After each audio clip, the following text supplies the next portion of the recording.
जिस रस का रसास्वादन रसिक ललितादि रसास्वादन करती हैं,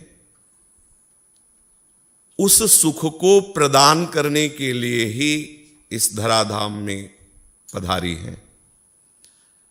प्यारी जू के और कोई आने का कारण नहीं है। जब जब प्रभु अवतार लेते हैं तो प्यारी जू के अंश से जो प्रकट शक्तियां हैं प्रभु की सेवा में, वो अवतरित होती है। प्यारी जू के ही एक अंश से श्री लक्ष्मी जी हैं, प्यारी जू के ही अंश से समस्त शक्तियां हैं।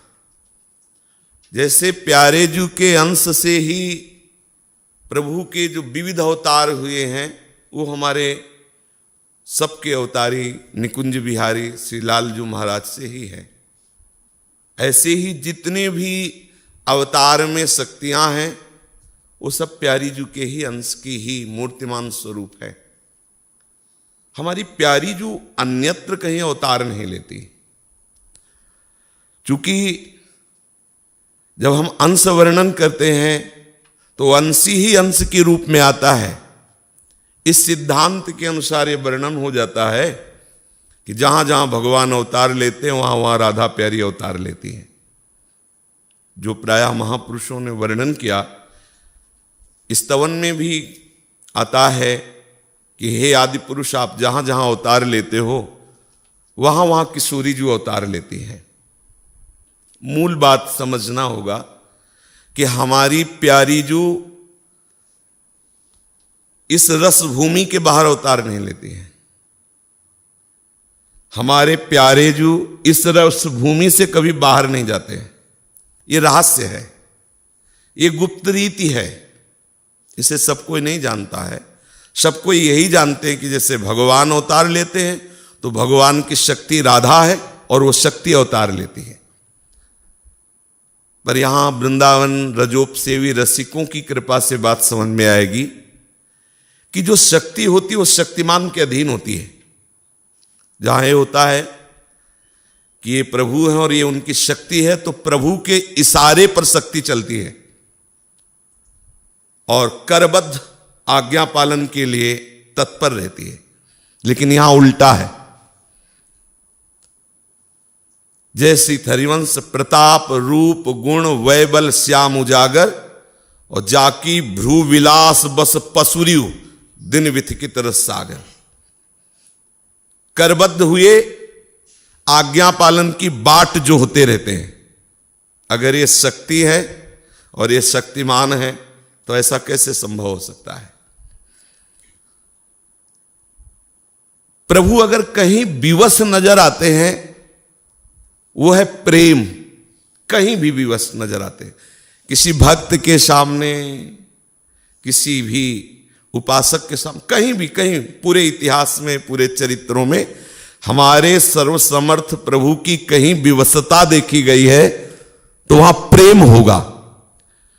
क्योंकि अजित को कोई अधीन कर सकता है तो प्रेम है, और प्रेम की रीति को बहुत अच्छे से प्यारे ही केवल जानते हैं। प्रीत की रीति रंगीलो ही जाने। कहीं भी प्रेम उदय होता है तो अंश में होता है। प्रेम समुद्र नहीं उदय होता। प्रेम समुद्र लाडली जो है, प्रीति का सागर है, सांद्रानंद घन प्रेम मूर्ति किशोरी। अवतार जब होता है तो हमारे ब्रजलीला रस में ये गुप्त बात है, दो अवतार होते हैं।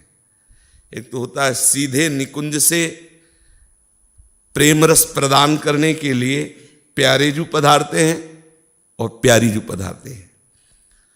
धर्म की स्थापना, दुष्टों का दलन आदि आदि प्रभु के अंश से जो सृष्टि विधान करने वाले भगवत स्वरूप हैं, हमारे ही प्रभु हैं, पर उनके अंश से हैं ब्रह्मा विष्णु महेश।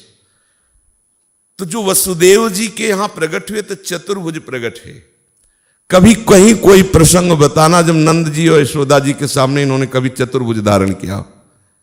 नहीं धारण कर सकते। वात्सल्य के आगे ऐश्वर्य का प्रभाव नहीं चलता। जबकि ऐश्वर्य मिश्रित लीला है, क्योंकि ऐश्वर्य वाले प्रभु यहां पधारे। और जहां ऐश्वर्य वाले प्रभु यहां से पधारते हैं, मथुरा, द्वारिका, तो जो ऐश्वर्य उपासक और बाहर शास्त्रीय पद्धति को जानने वाले, उनके लिए बस उतनी ही लीला है, वो उतना ही जानते, इसलिए उनको समझ में नहीं आएगा, क्योंकि उतना ही सुना है और उतना ही जाना है। जो आए वो अपना ऐश्वर्य लीला करके। लेकिन जो हमारे आनंद समुद्र श्री लालजू महाराज हैं, वो वृंदावनम परित्यज्य पादमेकम न गच्छति। और दूसरी बात, जो लालजू यहां प्रकट हुए, उनका जो संपूर्ण रस स्वरूप, श्रृंगार स्वरूप है, वो निकुंज में हर समय विराजमान रहता है। किसी की प्रेमी भक्ति की भी सामर्थ्य नहीं है कि हमारे युगल का साक्षात्कार प्राप्त कर सके, केवल सहचरियों की सामर्थ्य है। केवल वहां यन नारदाजे सुकैरगम्यम वृंदावने वंजुल मंज कुंजे तत्कृष्ण चेतो हरणैक विज्ञ मत्रास्ति किंचित परमम रहस्यम। जब रहस्य को नहीं जानते तो परम रहस्य को कौन जान जाएगा। और ये किनके लिए कह रहे हैं? यन नारदाजे सुकैर अगम्यम। हमारी प्यारी जू और प्यारे जू सृष्टि रचना में नहीं है, सृष्टि काल में नहीं है, सृष्टि विधान में नहीं है। नित्य वृंदावन में नवीन शोभा प्रकाशित जैसे होती है, ऐसे ही नित्य बिहारी बिहारिन जो नवीन नवीन बिहार करते रहते हैं। ना उनका जन्म और ना उनका अंतर ध्यान होना, दो आदि न अंत बिहार करे। समझ रहे? अनादिकाल से अनंत काल तक। ये नहीं कि जब सृष्टि रची गई तो भगवान भी प्रकट हुए श्री कृष्ण रूप में, और फिर राधा रूप में शक्ति प्रकट हुई, और फिर वृंदावन विहार हुआ। ऐसा नहीं है। वृंदावन नित्य है। नवनिकुंजेश्वरी, नवनिकुंजेश्वर श्री लालजू का विहार, चंद्र मिटय दिनकर मिटय, मिटय त्रिगुण विस्तार, दृढ़ व्रत श्री हरिवंश को मिटय न नित्य विहार। उसी नित्य विहार का परिचय देने के लिए पूरा परिकर आया। सहचरियां आचार्य रूप से आई हैं, प्रियालाल भी अवतरित हुए, प्रकट हुए। जब प्रियालाल यहां प्रकट हुए, जिस समय इनका जन्म उत्सव मनाया जा रहा है, इसी समय उनका नव विलास प्रारंभ है निकुंज में। इसी क्षण नौ किशोरी नौ किशोर का महामहिमा में।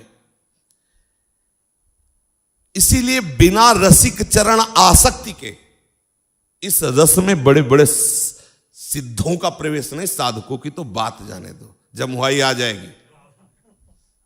बड़े बड़े सिद्धों का प्रवेश नहीं। सच्ची मानो ना, बहुत गूढ़ रस है। इस रस की परिचय वृत्ति केवल केवल रसिक चरणारविंद की आसक्ति से। हमने ये नहीं कहा श्री जी के चरणारविंद की आसक्ति से। और हम वही कहते हैं जो हमारे गुरु कहते हैं, जो आचार्य कहते हैं। आचार्य क्या कहें? आचार्य चरण कह रहे श्याम श्यामा पद कमल संगी सिर नायो। सेवक जी महाराज कह रहे हैं कि तीन वचन मानत गुरुद्रोही निस्दिन करत आपनो भायो। तो ना परमार्थ हाथ लगेगा ना स्वार्थ हाथ लगेगा, नहीं समझ पाओगे। क्योंकि हमारी प्यारी जू तक पहुंच केवल केवल रसिकों की है। केवल न देवैर ब्रह्माद्यैर न खलु हरि भक्तैर न सुहृदा दिभिर यद्वै राधा मधुपति रहस्यम सुविदितम तयोर दासी भूत्वा तदुपचित केली रसम हो। धर्म अर्थ काम मोक्ष चारों पुरुषार्थों के जो त्यागी महापुरुष हैं, रसिकों के चरण रज प्रताप से जो अनुराग प्रकट हुआ है, सब अनुराग की बात नहीं, रसिक चरणारविंद की रज के प्रताप से जो अनुराग प्रकट हुआ, इसीलिए रेमन रसिकन संगबिन रंचन उपजय प्रेम। हमारी प्यारी जू की बात हमारी इसलिए बोलते हैं कि कोई कह सकते हैं कि राधा वो थी, उनका उनके साथ ब्याह हुआ हो, ऐसा ऐसा। वो तुम्हारी होंगी कोई राधा, हम नहीं जानते, सुनना नहीं चाहते, जानना नहीं चाहते। हमारी जो राधा है उनका परिचय जानिए, जिनकी महावर रचना करने के लिए स्वयं अखिल लोक चूड़ामणि लालजू ललचाते हैं, और ललितादि सखियों का कृपा कटाक्ष हो जाता है तो निहाल हो जाते हैं। हम उन प्यारी जू के जन्म उत्सव का गान कर रहे हैं, उन प्यारी जू के जन्म उत्सव का, जिनके नेत्रों में नेत्र मिलाने की सामर्थ्य अखिल लोक चूड़ामणि लालजू में नहीं, औरों की तो बात जाने दो, कौन ब्याह करेगा इनके साथ। मुस्कुरा के तिरछी चितवन से हेर दिया तो प्रेम संग्राम में सदैव विजयी रहने वाले लालजू महाराज वेणु करान्निपतिता स्खलितम शिखंडम भ्रष्टम च पीतवसनम ब्रजराज सूनो यस्याह कटाक्ष सर्पात विमूर्छितस्य ताम्राधिकाम परिचरामि कदारसेन। हमारी प्यारी जू तक पहुंच नहीं है। भले आप ऐसा मान ले कि हम राधा बोलते, हम राधा को जानते हैं, जिन प्यारी जू की हम बात कर रहे हैं, जिनके लिए हरिवंश महाप्रभु कह रहे चलो चलो सब वृषभानु गोप के द्वार। क्यों वृषभानु गोप के द्वार? क्यों? क्योंकि मेरी श्यामाजू पधारी हैं। श्यामाजू धर्म संस्थापनार्थ है तो प्रकट हो चुके हैं। श्यामाजू काहे को प्रकट हो रही? बोले वो उनको आनंद प्रदान करने के लिए, जगत को आनंद प्रदान करने के लिए प्रभु आए हुए हैं। तो जन्म लियो मोहन हित श्यामा, मोहन हित श्यामा। मोहन का संपूर्ण हित कौन है? श्यामाजू है। श्यामाजू ने जन्म लिया है।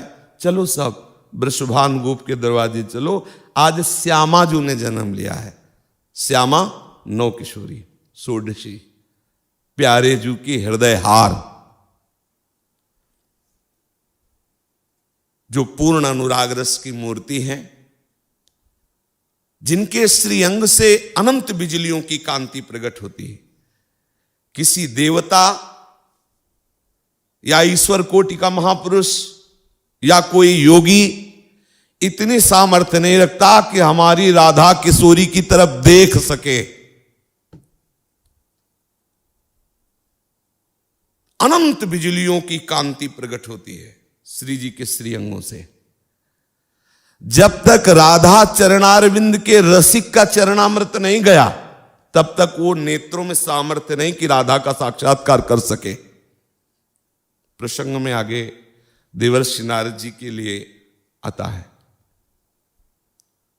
जो रस की मूर्ति है वो अनंत बिजलियों जैसी कांति है, लेकिन दुखदायी नहीं, महासुखद। महासुखद, जैसे बहुत बड़ा तेज हो तो दुखद भी तो हो सकता है, लेकिन नहीं, रसमय है। आगे हरिवंश महाप्रभु कहते हैं, ज्योति परम भगवतो रतिमद रहस्यम। हमारी प्यारी जू के विषय में जब कभी रसिकाचार्य महापुरुषों ने बोला तो यही बोला, बोले ये कोई भगवत तत्व की रहस्यपूर्ण ज्योति है। भगवत तत्व की रहस्यपूर्ण ज्योति है, जो स्वयं कृपा करके वृषभानु जी के यहां प्रकट हुई है। मेरी अभिलाषा है क्या, मैं उनकी परिचर्या में सदैव रहना चाहती हूं, उनकी दासी बनकर, उनकी किंकिरी बनकर के रहना चाहती हूं। इसी दासी पद को प्रदान करने के लिए हमारी लाडली जू का प्रादुर्भाव होता है। जिस समय यहां प्रादुर्भाव होता है, ध्यान रखिए, उसी समय हमारे प्रिया प्रीतम नव निकुंज में नव विलास रत होते हैं। इसीलिए केवल जन्म उत्सव गान करते हैं और शाम के ब्याहुला होता है। सूक्ष्मता से समझो। हमारी प्यारी जो प्रकट हुई है, मोहन के आनंद की मूर्ति राधा जो जन्म लियो, मोहन हित, मोहन की आनंद मूर्ति, मोहन कृपाल जिस पर बरस गए हैं उसका वृषभानुपुर से परिचय होता है। और ब्रजभानुपुर के ब्रजवासियों का, रसिकों का कृपा प्रसाद जिनको प्राप्त होता है, उन्हें ब्रजभानु लली के नाम रूप चरणारविंद में आसक्ति होती है।